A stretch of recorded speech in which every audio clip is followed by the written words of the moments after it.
What did you see when the guy's coming down the lane? All I saw was somebody who was not going to do anything besides go to the basket and try to dunk it, so I just stood right in the way and took a charge. Carter, did you have any idea you were going in that quickly in the first half? Not really. You know, they always tell me to stay ready, you know, at all times. So it's kind of every game you're just kind of waiting to see what moment and how big of a role I'll play. But just Tristan Spurlock always tells me to stay ready. So it happened to be a lot more minutes tonight, but we stayed together a lot as a team and got it done at the end when we needed to. So it was a fun win. So they didn't allude to you playing more minutes or anything with matching up with great Osipor or anything? They talked to me about guarding Osipor. I mean he's a tough guard obviously, and he had a good night tonight. But yeah, we needed multiple guys to be able to guard him tonight, and we knew that. So it was kind of a team effort containing him. I guess we didn't stop him every single time, but he's a really good player, and I'm glad we got the stops when we needed them. What was going through your mind when you made the pass to Peyton for the three-pointer he banked in? Catch the ball first. Price threw a mediocre pass, but just get up and get it, and Peyton he can get on fire. So just get him the ball in his hands. Like Clyde, that's a tough shot. He called bank too. He wanted me to let you guys know. before it went in, he called bank. Can you just talk about his importance in that second half? He had 20 points. It just seemed like he was going to will you guys to win. Yeah, he's been a leader for our team, for a couple of years now. We've both been. I mean, he lived with him in the dorms, and I've lived with him the last 3 years. So, us three and Luke, we've been around for a long time, and it's good to see. It makes me happy to see him succeed. He's had rougher games, but nobody's working harder than him.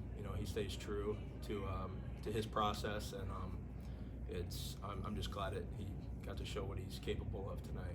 He's always able to bounce back from anything too, because we've had some very rough times, and he's been able to push through everything and come back to be his own player and be able to make shots in tough times. Carter, you hit the three during that 8-0 run to finish the first half. What was going right for you guys in that stretch that allowed you guys to get some momentum going? Yeah, I mean, the main key for us was to get stops and get the first rebound, and they got some bigger dudes in their offensive rebounding, but we knew if we could get stops, we could run them. So I think getting the first rebound throughout that stretch, and we could run. That's our best offense, really. So just getting up the court quick, then we'll make shots and get going a little bit.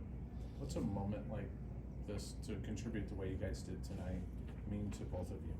Yeah. I mean, it's just proof of all the work that we've put in over the course of the 4 years that we've been here, because we both came in as freshmen together, along with Peyton, and just being able to carve out our own role and earn every minute of it, and then earn the chance to get the minutes, and then on the court earn every minute that compete in every minute that we've earned.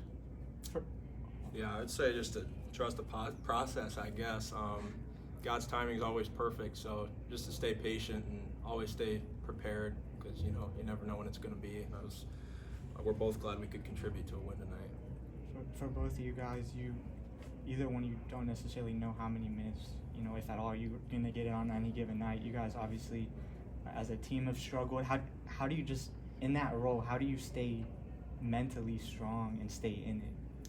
I'd say that's really one of the toughest things about being in that position. It's just being able to stay ready, because the longer you're not playing for, the colder you get, the less warm you are, and so you're gonna just you have to do stuff on the sidelines during timeouts. Is what I always try to stay warm. So whenever I have the chance to go in, I'm always ready, instead of just being like, oh, I can't. I just couldn't wait to get in whenever it's an opportunity. Yeah, I'd say our first year, Connor McCaffrey said when he'd watch Luka Garza, when he was his first couple years in the NBA, he wasn't getting a ton of minutes, but he was always. He said he looked ridiculous. He'd be jumping on the sidelines, trying to stay warm, and then when his moment came, he always took advantage of it. So I forgot about where I got that from. Connor told us just always stay warm, even if you don't come in, better safe than sorry. Riley, when was the last time you hit a reverse layup?